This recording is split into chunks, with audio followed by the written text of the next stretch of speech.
Good morning, everyone, and welcome to today's virtual town hall for contractors hosted by BWI Marshall Airport. My name is Adrienne Trout, and I am the Director of the Office of Corporate and Community Relations for the Maryland Aviation Administration. First, we'd like to thank each and every one of you for being here with us today. Before I introduce our first speaker, I'm going to cover a few housekeeping topics. If you are experiencing audio or visual issues, please disconnect from the meeting and reconnect. You can also check your audio settings by clicking on the lower left. Today's live webinar will last 60 minutes. It's being recorded, and we will share a link with you after the event is complete. All participants are muted during this Zoom event. We are looking forward to your questions. Please submit questions using the chat feature on your screen. To do this, you will select the Q&A button on the right side of the screen. There is an option to select Ask Anonymously. The Q&A segment will be moderated by Jonathan Dean, the Maryland Aviation Administration's Director of Communications. Any questions we are not able to cover during today's program will be answered in a follow-up email. Next slide. Now I will introduce our first speaker. Governor Hogan appointed Ricky Smith as the Executive Director of the Maryland Aviation Administration in July of 2015. Ricky has more than 30 years of transportation leadership, including the Cleveland Airport system for 9 years. He is responsible for the planning, operation, and management of BWI Marshall and Martin State airports, along with regional aviation activities for the entire state of Maryland. Ricky is deeply committed to the values of diversity and inclusion, and he has developed many outreach and partnership programs for small and minority entrepreneurs. Last year, both BWI Marshall and Ricky were honored by the Airports Council International with 2 prestigious industry awards that recognize commitment and achievement in diversity in the aviation industry. And now I introduce Mr. Ricky Smith. Thank you very much, Adrienne, for that introduction. First of all, welcome everyone for joining this webinar. We put every effort into making sure that we keep our stakeholders, our public, up to speed on what's going on with BWI Marshall, as well as Martin State Airport and the entire aviation system. This particular webinar will focus on updates related to BWI Marshall Airport. And again, welcome to you all for being here. And so this has been a very, very long 12 to 13 months. During the last time we spoke, I talked about how traffic was down some 96% back in March and April. And so we took steps to respond to that. We are continuing those measures that we put in place to kind of work through this effort. And that work is guided by our pandemic recovery plan that I'll speak to more in a few minutes. We're also preparing for what has proven to be a somewhat unpredictable but robust return of passenger traffic at the airport, and I'll talk about that a little bit more as well. We recognize the airport as an ecosystem.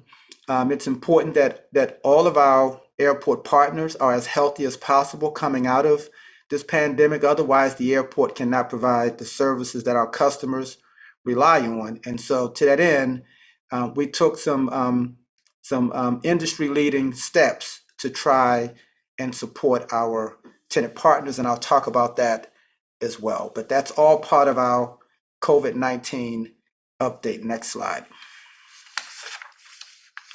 So as we look at our passenger traffic, it has stabilized some over the summer. Yeah, again, we were down some 97% back in March of last year. You know, when we look at the end of this calendar year, traffic was down around 59%. It hovered around 60% for a few months. And so we're happy with the pace because it also reflects that passengers were following the calls of our public health experts and airport officials to not fly unless you absolutely had to. And so this number, this 59%, kind of reflects a balance of that. Next slide. Cargo continued to be a bright spot for the airport,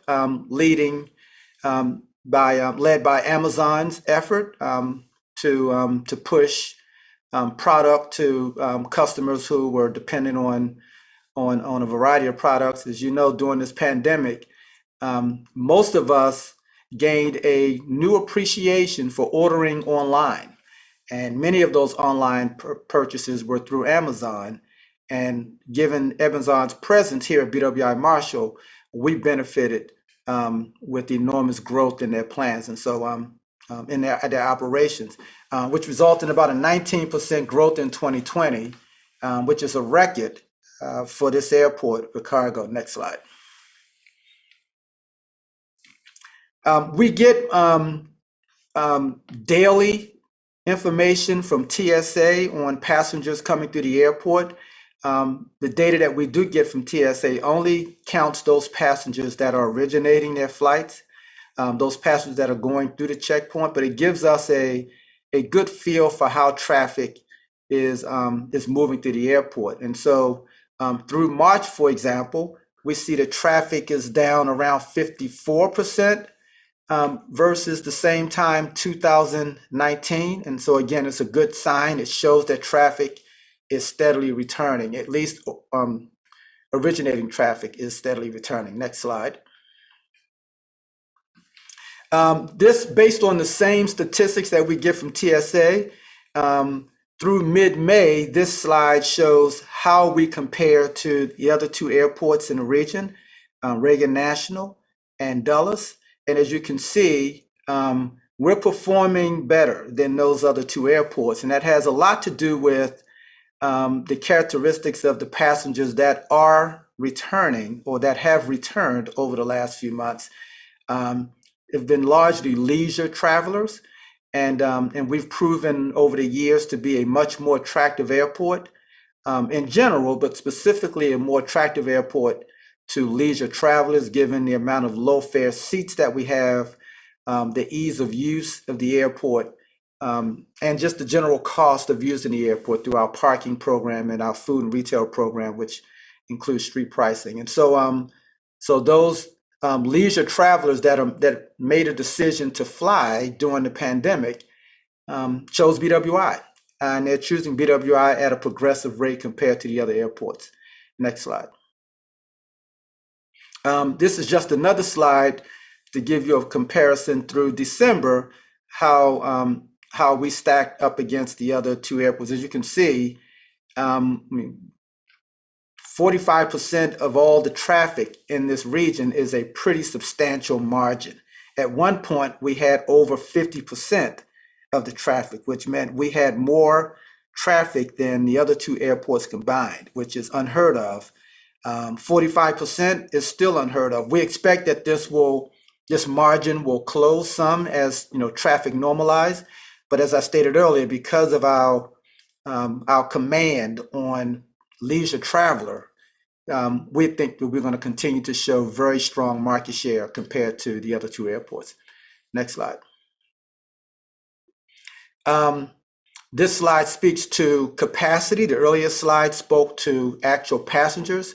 This speaks to seats. And as you look at this slide, you see that we also have a substantial margin compared to the other two airports when we speak to capacity.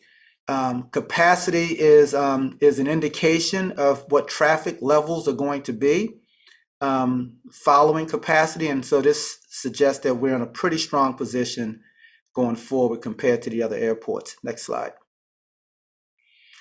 As you know, Southwest Airlines is our major carrier here. We're their second largest focus city. During this pandemic, they were pretty aggressive in terms of maintaining their presence across the country, particularly here at BWI. They announced several new locations here, as you can see on the slide to my left, the illustration to my left in what's called Canyon Blue. Those are the new cities that Southwest Airlines introduced over the last several months. We were also able to get an announcement from one of our essential air service carriers, Boutique, offering service to Messina. There's a statement here also from Gary Kelly, who is the CEO of Southwest Airlines, just reiterating how important BWI Marshall is to their overall system, and the fact that they continue to see BWI as a key aspect of their expansion plans. And we're certainly preparing for that. Paul Shank will talk more about a project or projects that are all aimed at making sure that we can support Southwest Airlines' aggressive expansion plans. Next slide. So we're very optimistic about travel. We're just getting through a spring break surge. During the spring break surge, traffic was down as much as about 45%. Remember, we started at 97% down back in March a year ago.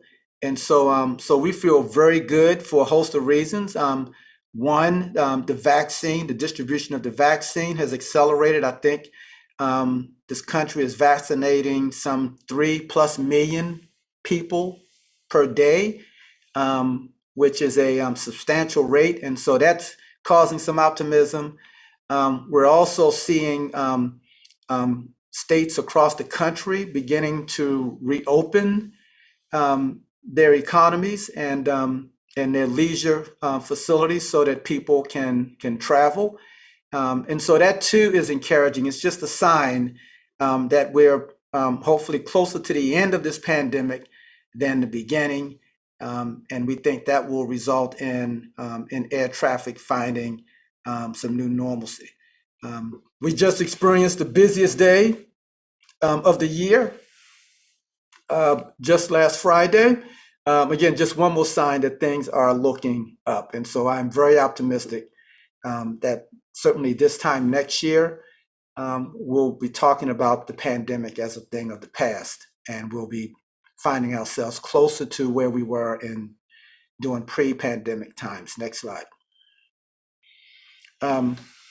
So I mentioned earlier about some of the efforts we took to try and preserve our partners in this ecosystem. You know, the airlines are critical to what we do at the airport. They're the reasons why people come to the airport. It is to fly.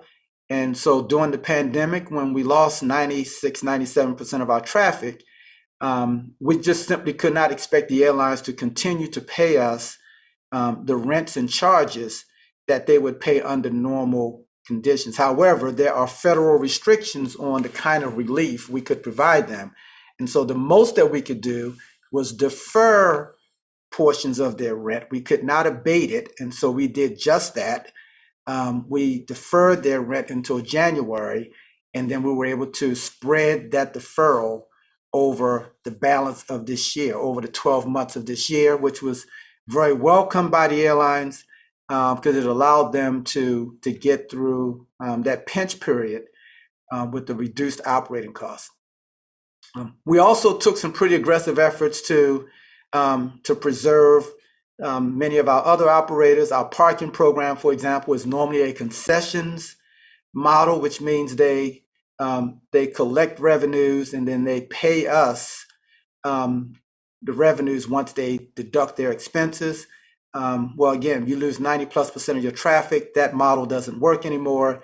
And so we were able to work with the Board of Public Works to convert that arrangement to an expenditure contract where we were simply paying SP Plus to provide parking management services for what became a reduced parking program, because remember, we closed our 2 long-term lots and our express service lot.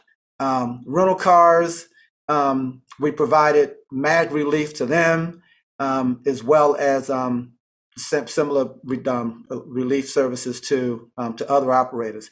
Probably the most impactful, or at least the most publicized effort, was the rent relief package that we negotiated with our food and retail concessionaire, Fraport, that would then be passed through to our subtenants. So in essence, over a 15-month period, we eliminated the MAG, the minimum annual guarantee, which requires them to only pay us a percentage of whatever revenue, whatever sales is coming in, and that we're also providing them a 2-year extension. And so in essence, for those operators that have outstanding debt that's still being amortized, we're basically saying, that last year, 2020, and probably the balance of this year, is a pretty much lost years from an economic standpoint with them. And so we're going to give you those 2 years back to allow you to spread your debt service over a longer period of time. And so that was very well received. Again, we want to thank the Board of Public Works for working with us to make sure that we were doing this. This is held out as a model in the industry. We were the first in the industry to launch this kind of rent relief, and other airports began to follow suit. Next slide. Moving on to health and safety. Next slide. There were a number of measures that I've talked to you about before. All of those measures are guided by the pandemic relief, the pandemic recovery plan that we prepared back in June of last year. We have executed most of what's in this plan. There's some longer term initiatives that we're still working on, but this plan is the result of our team, members of our team coming together and really thinking through what measures we could take to enhance the safety of this facility in light of all the risk that comes with the pandemic.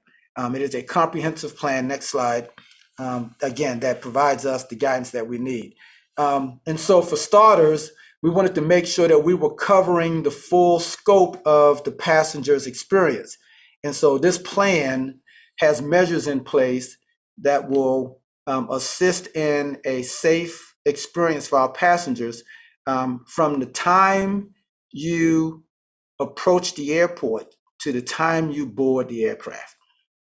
And there are a whole bunch of measures in between, including sanitizing our shuttle services, making sure that we have the proper fleet in action to enable social distancing. We place restrictions in place through the governor's executive order on who could come into the airport. You can only come into the airport if you were a ticketed passenger or an airport employee, with some exceptions.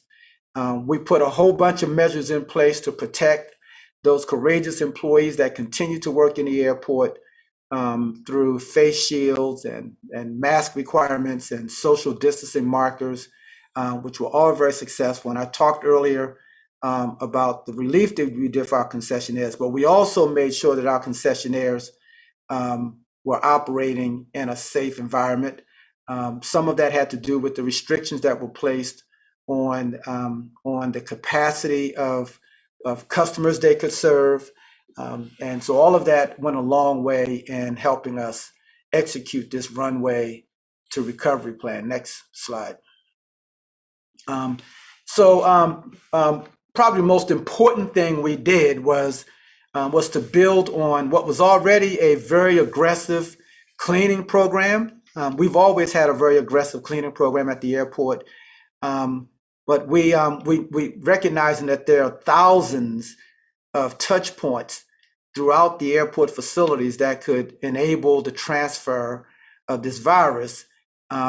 We launched a more aggressive sanitation effort where our janitorial services team, the Chimes, which did an amazing job throughout this entire pandemic, and other service providers supporting or complementing Chimes multiple times a day, were going throughout the terminal in key areas like restrooms and other areas, making sure that we were cleaning those touch points that, again, could become carriers for the virus. And then during the evenings, we engaged in a disinfecting effort for key areas in the terminal that would kill the virus to the extent that it was around. And again, all of that led to an outcome where we had a minimal number of positive tests resulting from the airport itself. And so this was key to our recovery plan. Next slide, please. We also wanted to make sure that the public was aware of everything we did, because public confidence is critical to the passenger's experience. And so we did webinars like this. We had we continue to have a very aggressive social media campaign on all of the major social media platforms. We have signage throughout the airport terminal, both the main terminal as well as the rental car facility, encouraging hand sanitizing, reminding you that you were required to wear a mask while in the airport facilities. We also received from FEMA some 1.2 million masks to make available to airport users. And so we put those masks out there through our customer service units, our law enforcement, our tenant partners, to make sure that anybody in the airport could have access to a mask on the spot without cost. Next slide, please.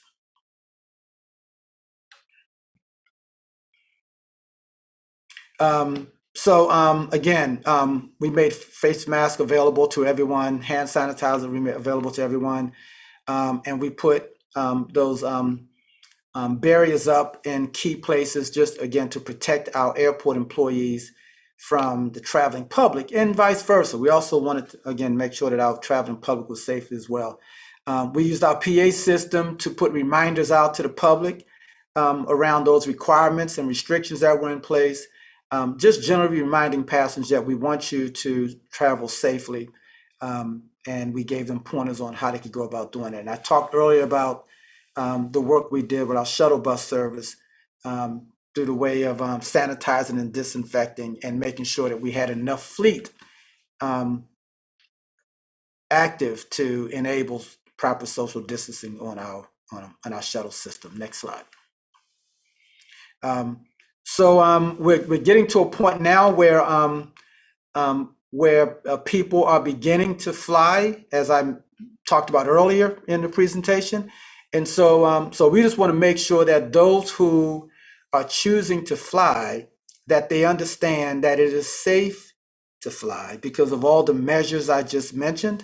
And so if you're coming to BWI Marshall, and if you follow the measures that are in place, and that you follow all the recommendations outlined by the CDC and other public, state and local public health officials, then your travel experience should be safe. And again, we're pushing that message out through a host of media sources, social media, public relations, billboards throughout the airport, billboards or signage on our shuttle service.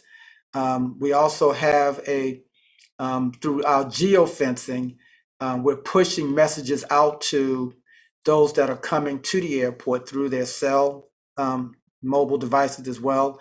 And then we have video throughout the terminal illustrating the importance of traveling safety. Next slide. This is one of the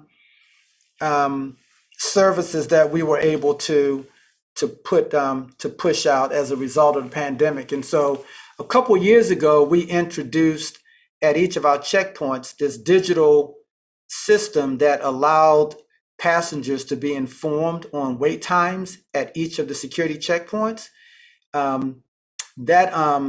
This system uses a LiDAR technology that's able to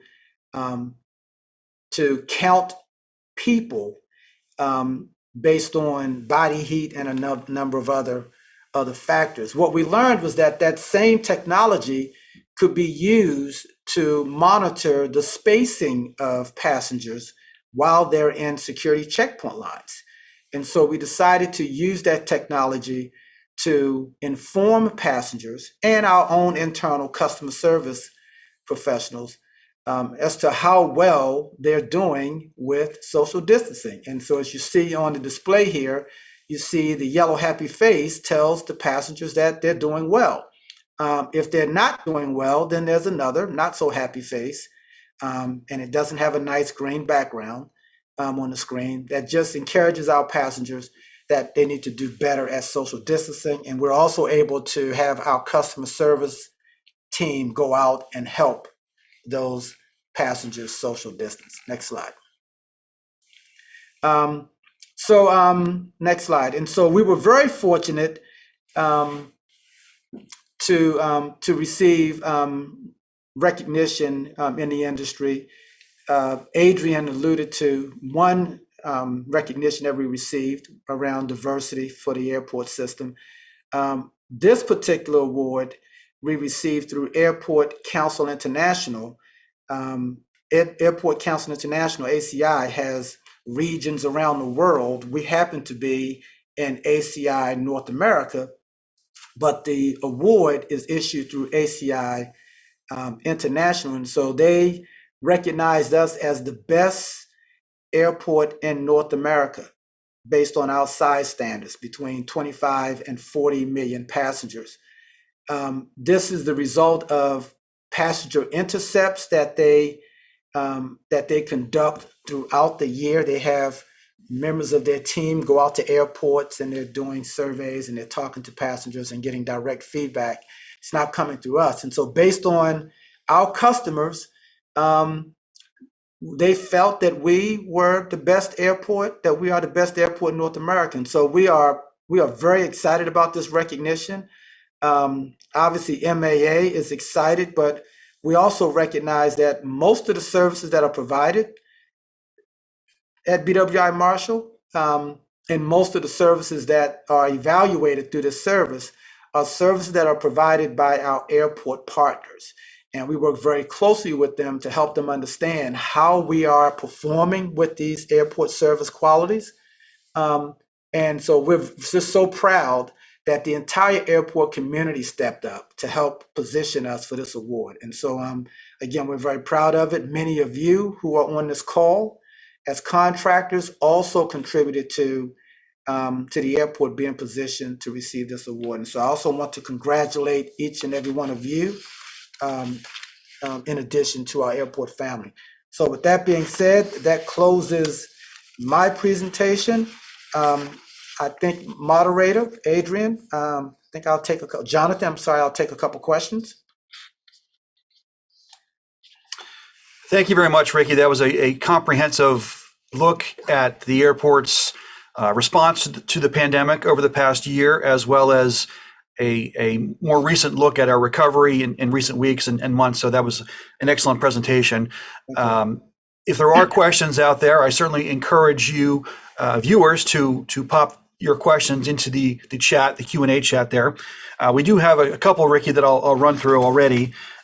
This first one, I think, is probably, it's a very specific question and perhaps something more for our procurement folks. And if that's the case, Ricky, you can certainly indicate that and we can take that message down and pose that to our procurement office and respond to the individual separately. But the viewer asks about the switchgear maintenance contract for BWI Marshall and Martin State.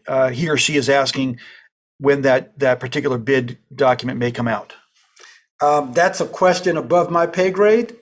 You're right, Jonathan. That's a question that will be better responded to by our procurement team. We have the best procurement team in the business, and I'm sure they will be ready and able to answer your question. We did have a question from a viewer, and you talked briefly about this during your presentation. The question is, when do you anticipate allowing non-ticketed airport visitors back into the airport terminal? So that's a very good question. Thanks for that question, as well as the earlier question. And so the restriction was put in place based on intel received by the governor's COVID response team. And so we will rely on them to provide us the guidance that we need to remove that restriction. That is a restriction that is in place as a result of the governor's executive order. I wish I could give you a time when that's going to happen. I mean, quite frankly, I think if you look at airports across the country, they continue to have those kinds of restrictions in place. And so we're confident that it will be lifted in the coming months, but I can't give you a specific date. Very good. There's a question here related actually specifically to Martin State Airport. The question is, how is the departure of the Lockheed Martin facility in Middle River expected to impact Martin State Airport, if at all? That will have no impact on Martin State Airport. The manufacturing unit is leaving, as announced a couple weeks ago. However, their aviation unit, which is housed at Martin State Airport, will remain at Martin State Airport and will be there forever, probably. And so there's no significant impact on Martin State Airport. Just in general, and you talked a little bit about the recovery efforts here in recent weeks, particularly with some growing passenger traffic and some very positive numbers. And you've expressed some confidence in terms of going forward here. And I don't want to peg you to a specific date, obviously, but when do you expect generally we might see kind of a full return to pre-pandemic or 2019 type numbers for airline and passenger traffic? So, several months ago, we were leaning on a forecast that tells us sometime around late 23, early 24. We think the rebound is moving at a slightly more robust pace now than perhaps some of us expected. But, this virus is tricky. And so we're already seeing some surges in other parts of the country. Although the U.S. is beginning to get some level of control over the virus and reopen, that's not necessarily the case around the world. And so we're going to keep with the original forecast. We're looking at sometime, late 23 to early 24 when we'll begin to see pre-pandemic traffic levels. If we reach that level prior to then, I think we'll all be happy, and we'll certainly be prepared at the airport to accommodate those passengers. But we're going to stick with late 23, early 24. Perfect. Thank you again, Ricky, for the comments and for the questions and answers there. We will have another presentation here in a moment and another opportunity for questions and answers at the end of the program. So I'll now turn it back to Adrian to introduce our next guest speaker. Thank you, Jonathan. And thank you, Ricky, as always, for your leadership. And I want to remind everybody, any questions we are not able to cover during today's program will be answered in a follow-up email. Next slide, please. Our next speaker, Paul Shank, has been the chief engineer for the Maryland Aviation Administration for more than 15 years, leading the planning, design, and construction of the $1 billion capital improvement and systems preservation program at Baltimore Washington International Thurgood Marshall Airport and Martin State Airport. Paul oversees the Office of Engineering and Construction, the Office of Planning and Real Estate, the Office of Environmental Services, and the Office of Architecture. Paul is a certified member of the American Association of Airport Executives, and he is also a commercial pilot, a flight instructor, and an aircraft owner. Paul has received numerous industry awards, and earlier this month, he was honored with the President's Award by the Maryland chapter of the American Council of Engineering Companies for his lifetime contributions to the advancement of the consulting engineering profession and the citizens of Maryland. We welcome Paul Shank to our discussion. Good morning. Thank you, Adrian, for that wonderful introduction. If we could have the first slide, please. I'd like to open our remarks about our capital program by talking about success, one of our watchwords. In this particular case, Concourse A Improvements, Phase 2, as it's referred to, is a 5-gate extension to the existing Concourse A.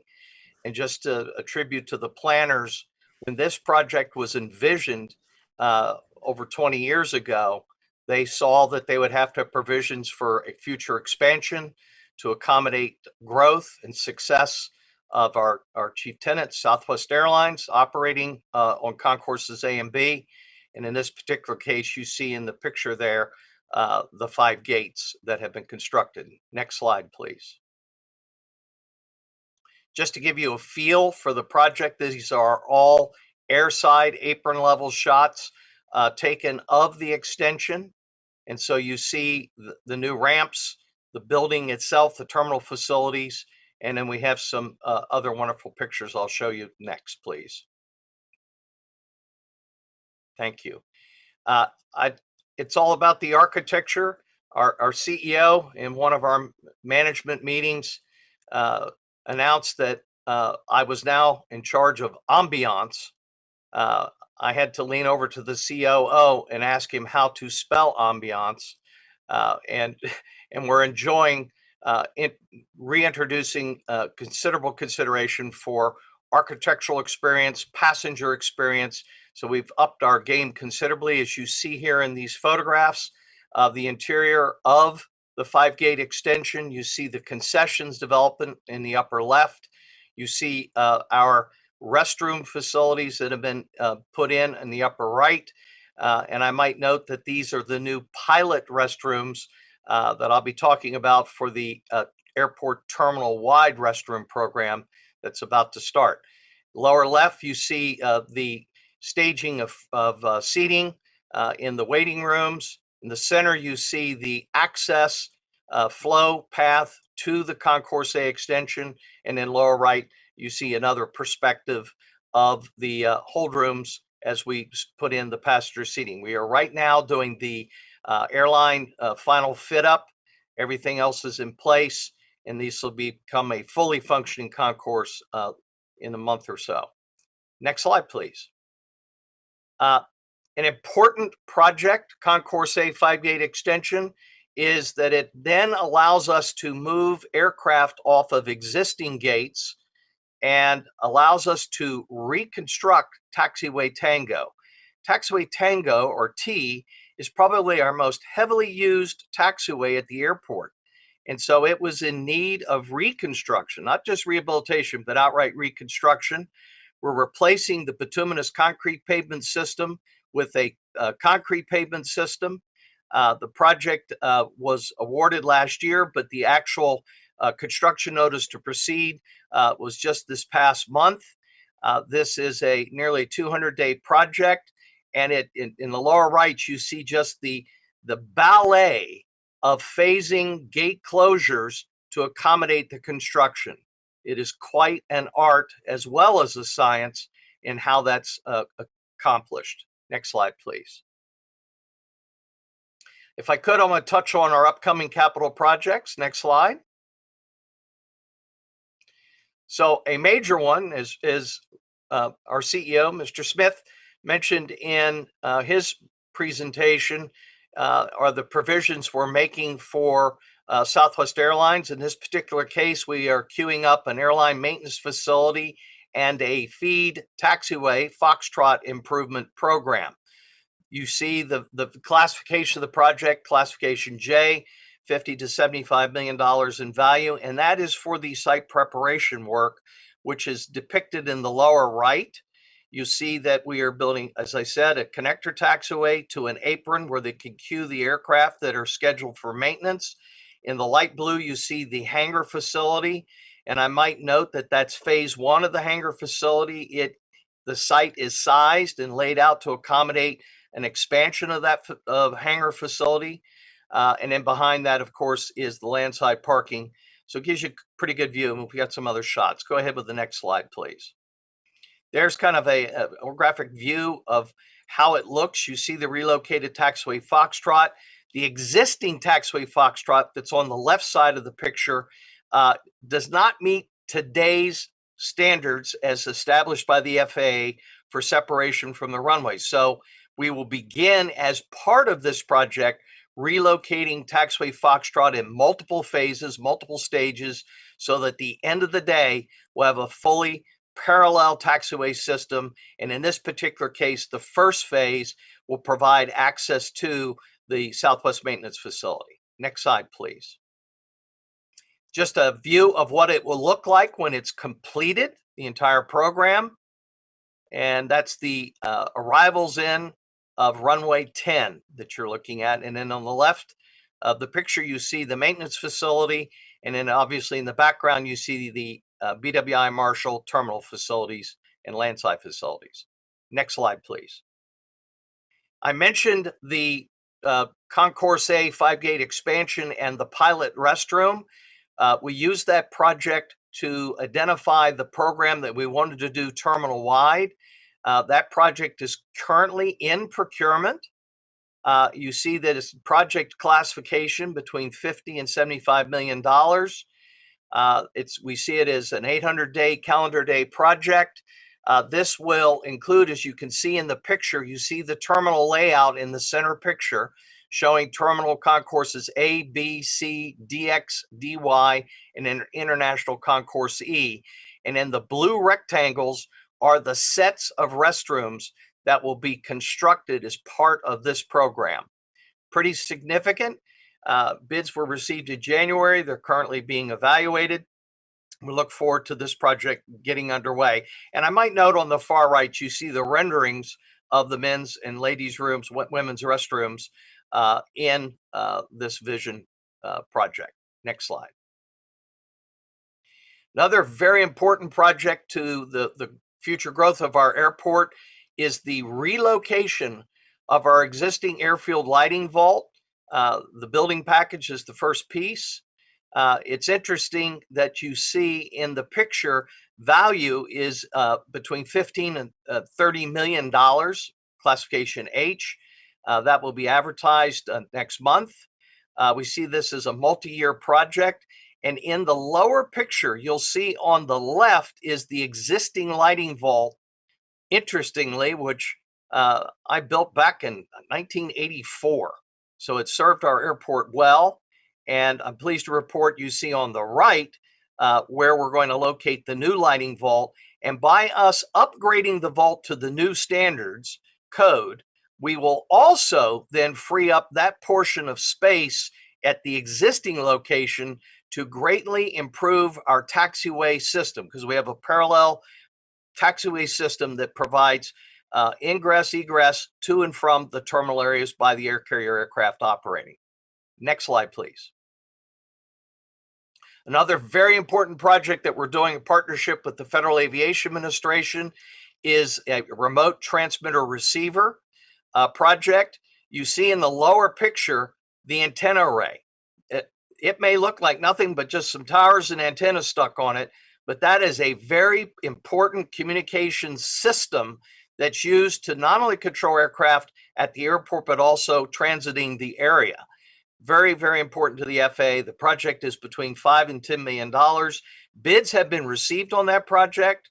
280 calendar days is the envisioned project. And what I want you to see is in the upper right, the new location located strategically over near the approach end to and departure end of runway 28 and to the north of runway 33 left arrival end. Next slide, please. Ricky asked me to touch on the additional improvements we're making in the terminal with respect to terminal enhancements. There's nothing bigger right now than this one that's in design. This is referred to as the AB connector and baggage handling system. This is really a baggage handling system project with terminal enhancements over top of it. It's valued in what's called classification L. It's in excess of $100 million. As I said, the project is a multi-year project. It's in design now. We hope to start packages in July of this year. Just an overview of it, you see in the upper right, the picture showing aircraft, Southwest Airlines, Boeing 737 aircraft parked at gates A1 through 5. Those are the gates that will be reconfigured, redone. You see the terminal connector in the light white color. That is the new connector between concourses A and B, a very important efficiency because of the success of Southwest at our airport. Currently, connecting passengers from A to B to C have to pass through the food court. and that can be slammed during our peak hours. So this connector provides significant relief for our connecting passengers, as well as just greater efficiency and a significant increase in concession services at the airport. So it's baggage handling, connection for passenger convenience, and then also concessions. Next slide, please. Ricky had mentioned our wonderful success nationally with the SQ Award. We might also do a shout out to our contractors that are on the call and our consultants, because in our participation in the MDQI event this year, we were successful in being selected as the project of the year for a project in excess of $5 million. It was the Concourse A5 Gate Improvements Phase 2 project. As I said, it's all about the team. So it's consultants, it's the contractors, the construction managers, and all of the MAA staff, all the way to the top, that resulted in the success here. What's also done in parallel, there are multiple award categories at the MDQI event. We were also successful in the MBEWB Award for Construction. Again, the Cameo project was for BWI Concourse A. You see that Elite Wall Systems was the selectee.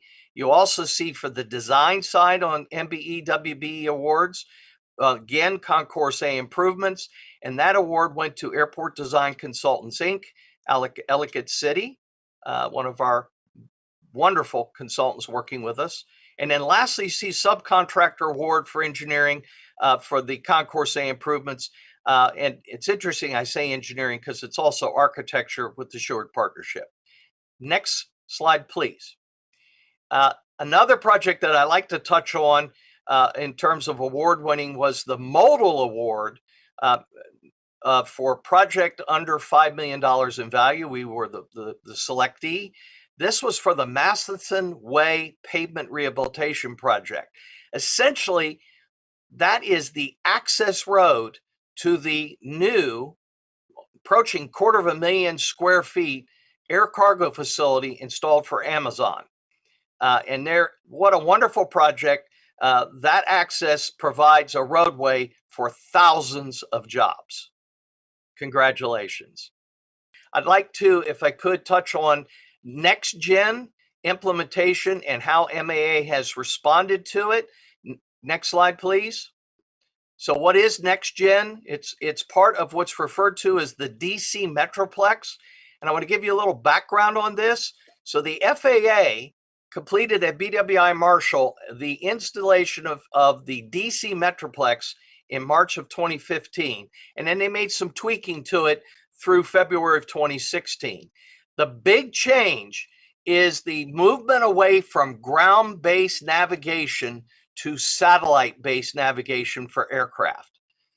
They have a phrase they call performance-based navigation, is the detail within it, but the big change is going from land-based to satellite-based. While it's greatly enhanced capacity and efficiency and safety, the FAA would note, unfortunately, it has also generated quite a bit of public pushback. There have been legal filings. There have been a significant multi-hundred-fold increase in noise complaints, and we've led the formation of a community roundtable to work directly with the FAA to try and fix this challenge. Next slide. So just a picture of the before and after. On the left, you see what the airspace utilization looked like before the NextGen was installed and under the DC Metroplex. And as you see, the green is arrivals to the airport. You see the purple departures. And what's key about this is the incredible spreading out of the arrivals. So when it was a land-based system, it's a lot of controller to pilot, communications, and vectoring. Okay? Then go to the right after you've implemented the satellite-based technology, you see basically a high concentration of the traffic. It's essentially, one of the phrases used is it's as if an interstate was built in the sky. So as a result, that concentrates the noise rather than spreading it out like it is on the left. I call it like peanut butter. It's now highly concentrated on the right, and that's why we had an increase in noise complaints. If I could go to the next slide. It's important just to show, well, what was our response to this? So the FAA, at their request, as a result of the noise complaint growth, asked us to form this roundtable. Okay, we led that effort. It also included not only representatives of communities from Columbia all the way to Annapolis, it also included industry expertise brought into it on a technical committee, and also then supported by MA and our technical staff, as well as our consultant extension of technical expertise. Again, the focus on how can we improve on this system and try to bring some relief to the public. And what you see is just a general timeline. The most important thing is what's on the far right.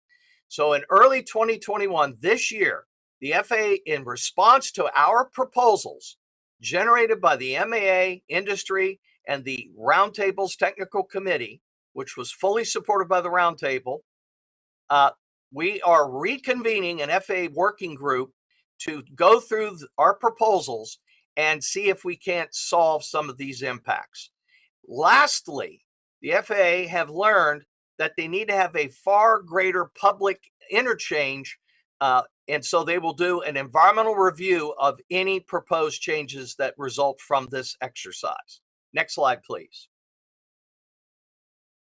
Again, it's important that we state this for the record of how we remain committed to working with the FAA to address these impacts associated with the FAA's implementation of NextGen.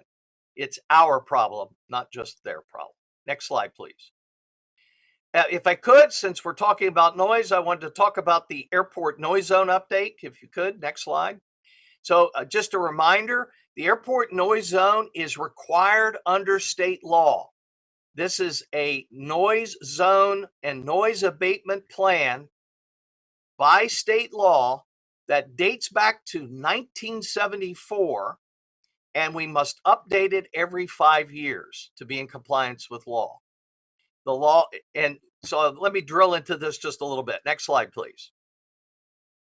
So the ANZ then deals with noise, and the purpose of it is to provide information to local government on how to compatibly develop land with respect to airport noise production. Okay? And on the right, in parallel with the noise zone, we also zero in on the noise abatement plan. How can we better control, in concert with the FAA, the arrival and departures of aircraft close into the airport? Next slide, please. This is just a graphic that shows the noise modeling. You see on the right side that the amount of acreage that's involved with respect to the airport noise zone planning. You see that it has grown since the last update. And those are primarily, when I talk to you about the air cargo success at the airport, that has had a major change on aircraft noise, and that's a significant piece. Plus, there's a change in the fleet mixes. Plus, we've had increase in operations, not counting the COVID-19 impacts on operations, which reduced it. We take a conservative path approach to this, so that is not factored into the discussion. We're using the FAA's forecast for operations pre-COVID-19. Next slide, please. So the result in summary is that we have the elements on the left associated with the noise abatement plan. You see on the right is the land use elements. I'm not going to go into the details of this, except it's highly focused. It's the close-in operations at the airport, and you see some of the details that are addressed with respect to noise abatement, arrival and departures, preferential runway use, how we use our runways for arrival departures. We also have ground-based noise sources that we have to factor in, engine maintenance and power backing, and then the whole process of monitoring, which is important. And you see the last bullet in the lower left. Airport Noise and Operations Monitoring Systems, the ANOMS. So that is a system of 24 noise monitoring systems plus some portable systems that are circulated around the airport. And with that, we will monitor the noise at the airport. On the far right-hand side, as I said, these documents' primary focus is controlling incompatible land development around the airport. And most importantly, you see that there is a process identified by the governor for a board of airport zoning appeals for any decision that we might make that affects development around the airport. It can be appealed and there is a process. Next slide, please. This is just another graphic showing how the arrival departure paths occur. You see the focus on jet arrivals and also a focus on how they depart.